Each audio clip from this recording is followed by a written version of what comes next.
Hey guys, and welcome to another segment of Rooted Truly with me, Josie. Say your favorite stay-at-home herbalist. But let me get serious because today is more of a vlog style, I guess you could say. I wanted to share some thoughts that I have.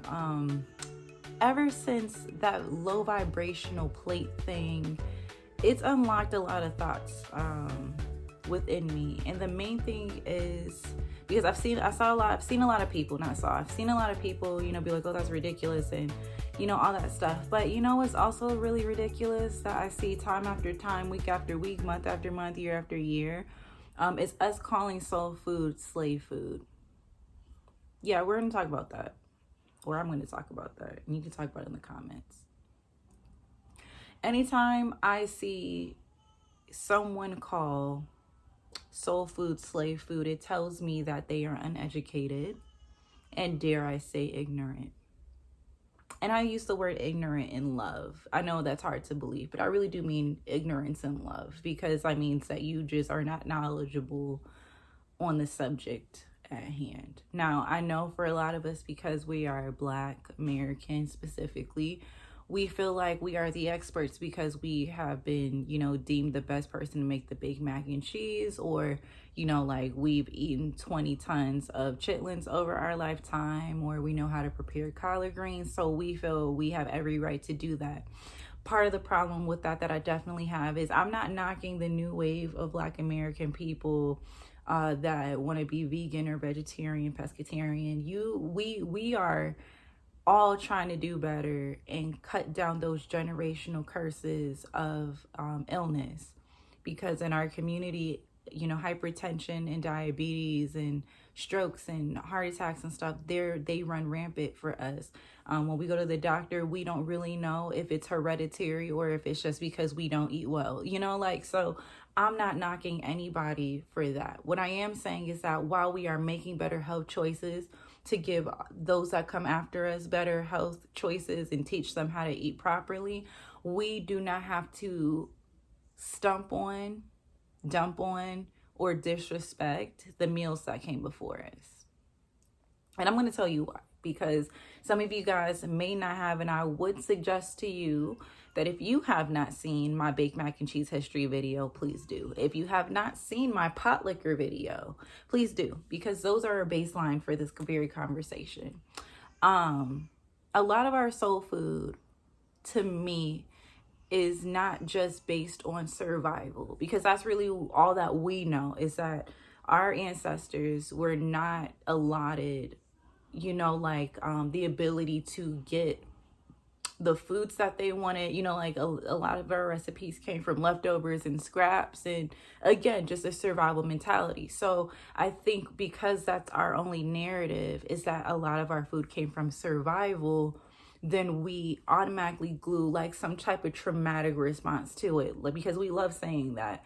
We love talking about the fact that we have trauma locked in our DNA, and but a lot of us don't want to heal that. And I won't talk about that right now either. Later I will, not today's video.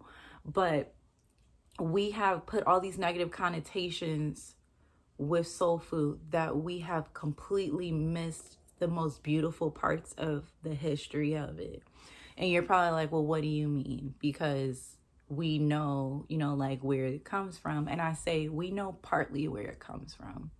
One of the greatest blessings for me is having a West African husband. And some people get so sick of me saying that, but I'm okay with it.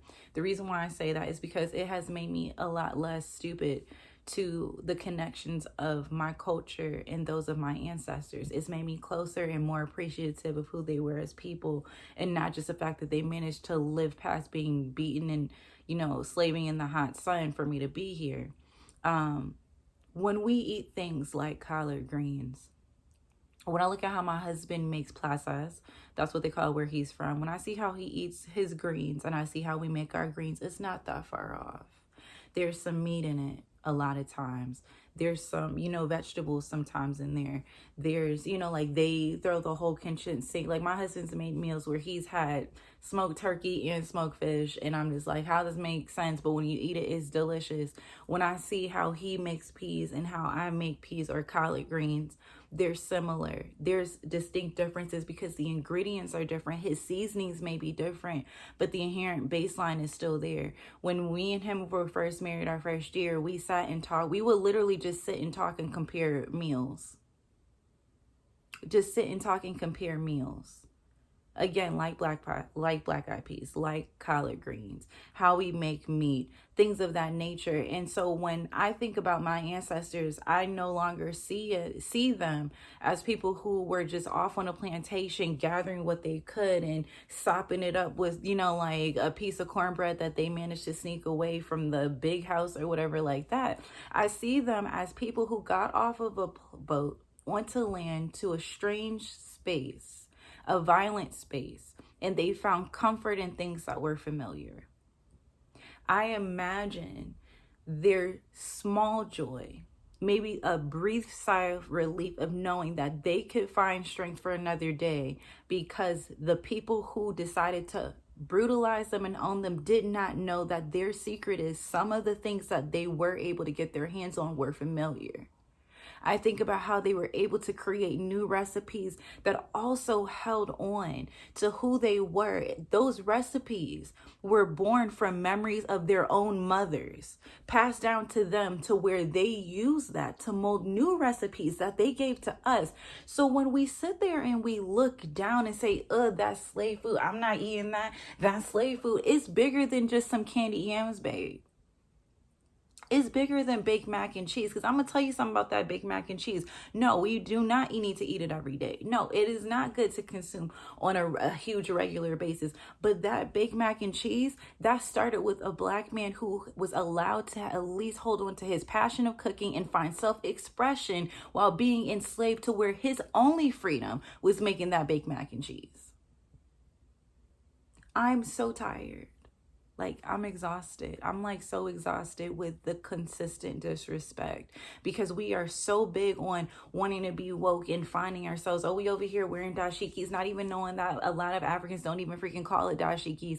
We want to sit there and do tarets, and we want to charge crystals under the moonlight, and we want to build altars, and we want to invite ancestors into our space. We want to do all these things while disrespecting the very legacy that they gave us. You can improve a legacy, but you dare not disrespect it. I won't ever disrespect them.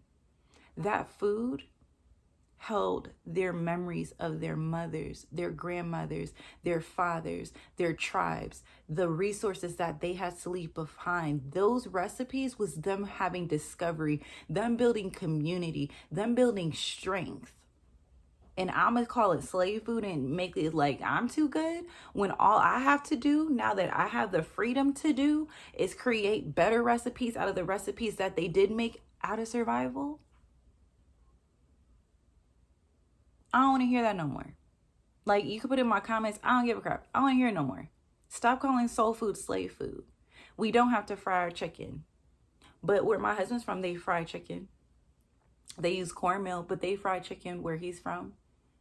They make black eyed peas. If you see Hoppin' John and things of that nature, there's similar recipes over in West Africa and different parts of Africa too.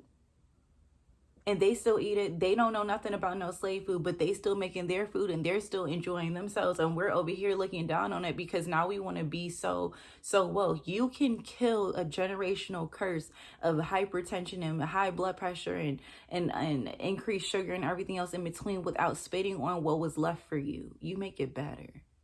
Make it better. How about challenge yourself to make it better? Why not challenge yourself to make a better mac and cheese that's not going to clog arteries instead of looking down on it? You don't want to eat meat? Fine.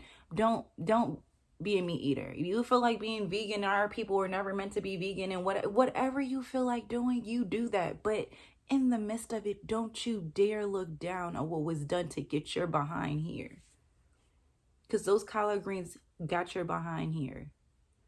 Those chicken, the cornbread, all that got your behind right here, where you're able to have the strength in today's age to sit there and say something and fix your mouth and fix your dirty lips to speak down on this very food that built and created community and communion and joy and laughter and confidence in our people. Don't you do that.